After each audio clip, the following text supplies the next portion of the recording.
মরে গেল তাকে মেসেজ দিলাম, এটাকে আমাদের দায়িত্ব শেষ না। যেই ঘরে যে অসুস্থ আছে তার ঘরে আমরা দৌড়িয়ে যাব, তাকে হেল্প করব, মানবিক সহযোগিতা করব, সেটা আমাদের ইচ্ছা ছিল। যাই হোক, একটা পিকনিক করব গর্জিয়াস করে, সেটা আমরা করতে পারি নাই অনেক চেষ্টা থাকা সত্ত্বেও।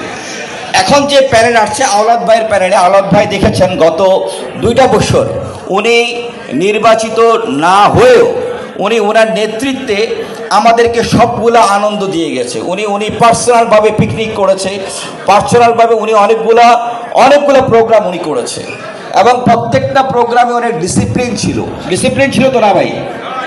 অনেক ডিসিপ্লিন ছিল। সো আমি মনে করি আওলাদ দেলোয়ার যে পরিষদ হয়েছে, যে চমৎকার প্যানেল উনি এখানে নিয়েছেন, এই প্যানেলটা আমাদের আগামী 2 বছরের জন্য দরকার।